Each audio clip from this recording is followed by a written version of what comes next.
Walking చేస్తూ బరువు తగ్గాలంటే అది స్పీడ్గా నడిచినప్పుడే సాధ్యమవుతుంది అంటారు. అది నిజమే అంటారా? ఇంకా రూమ్కి వచ్చాక మల్టీవిటమిన్ ట్యాబ్లెట్, B12 టానిక్ వేసేసుకున్నాను. ఇంకా లక్ష్మణ్ గారు నాకు ఇచ్చిన మాట ప్రకారం ఈ రోజు లంచ్కి బజ్జీలు వేసి పెట్టారు. ఇంక ఈ రోజు లంచ్లో ఐటమ్స్ వచ్చేసి మిరపకాయ బజ్జీ, గారి, చిక్కుడుకాయ కూర, ఎగ్ బజ్జీ, నాటుకోడి కర్రీ, సలాడు, పన్నీరు అండ్ కొబ్బరి చట్నీ. ఈ రోజు లంచ్ మొత్తం బజ్జీలతోనే అంటే నా ఆనందానికి నా సంతోషానికి అవధులు లేకుండా పోయింది. ఇక్కడ ఇవి శనగపిండితో తయారు చేసిన బజ్జీలు కాదు, సీడ్స్ అండ్ కూరగాయలతో చేసిన లో కార్బ్ బజ్జీలు ఇవి.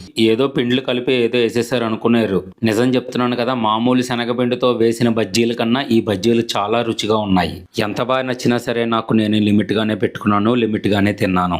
బజ్జీలు నాకు నచ్చినాయో లేదో, నేను సాటిస్ఫై అయ్యానో లేదో అని లక్ష్మణ్ గారు నా అభిప్రాయం కోసం ఎదురు చూస్తున్నారు. నేను వెంటనే ఆ పౌడర్ ఏదో నాకు ఇచ్చేసి అవి ఎలా చేసుకోవాలో కూడా చెప్పేస్తే రాజమండ్రి వెళ్ళి ఓ బజ్జీ షాప్ పెట్టుకుని బతికేస్తాను, అంత బాగున్నాయని చెప్పాను నేను. ఇంకా ఆ తర్వాత 2 గ్లాసులు